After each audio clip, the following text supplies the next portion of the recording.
In this tutorial, we create this interesting animation loop. Let's view our animation. Please don't forget to like and subscribe. And it's designed in such a way where you don't know where it begins or starts once it's playing. Alright, let's make an interesting loop. Select your default cube, press X, delete, Shift A. We're going to make use of a UV sphere. Right click, shade smooth. Go to your object data properties, add modifier. We're going to add a subdivision surface modifier. We can put the final render result on 6, but this example 3 should be enough to give you a good idea of how it might look when done. Once you've done that, the next thing you want to do is add a displacement modifier. Press new, go to your texture properties and choose clouds.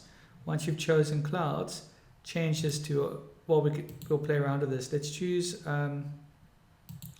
original Perlin versus improved Perlin. Let's use improved Perlin and let's just zoom in quickly. And let's compare.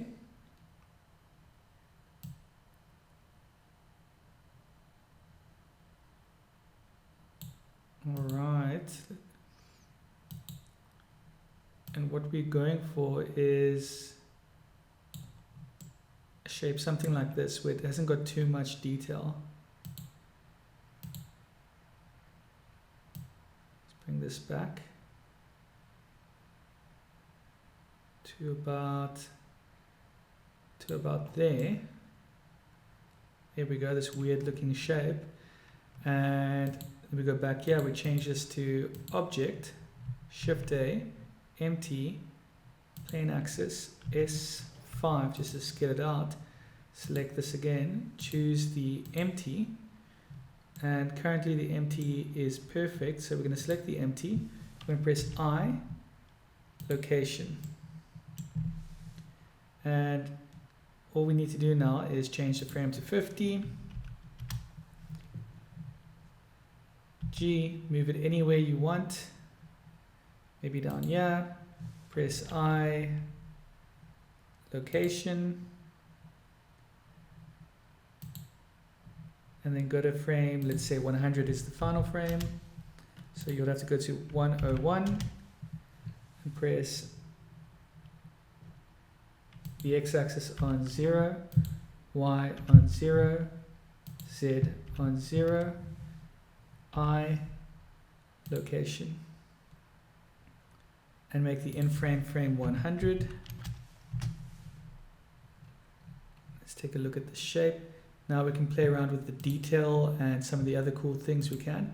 So for example, we might say we prefer Blender Original, which is super cool, but we want this to be a bit hard over soft so we can see more detail. Or we might say, you know what, let's increase the scale. Let's reduce the scale for more specific detail. Let's make it soft. Another thing you might want to do is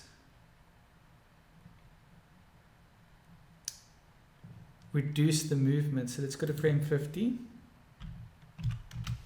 We can select our empty, and we might decide that's too much movement. Let's just move it somewhere closer. Perhaps we want to move this just to 1, 2, 1, and then we can press I, location. And by doing that, it should move a little bit less, and it won't be so extreme, considering that's 2 seconds that passes before it moves back. Yep, that looks pretty good to me, and it should loop perfectly. And finally, what we could do is we could just give this a quick material, and let's see how this looks with an emission material. Change to render view. Let's make the background pitch black, and let's choose the render color.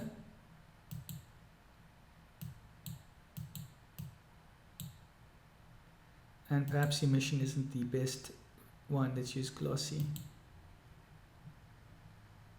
and make it 0.15. And go to render settings, turn on screen space reflection as well as refraction. You can turn on bloom, it won't do too much. Next thing you want to do is just adjust the light settings. Go to the light settings over here, click spotlight. Increase this, let's see what 10,000 does.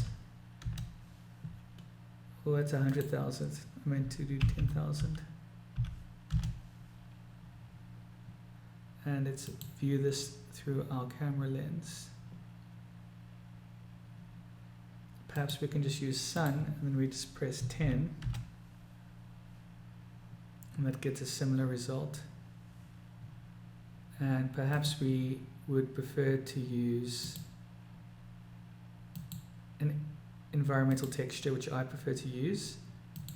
Go to hdrhaven.com to download one. I'm just using one random one I already have here.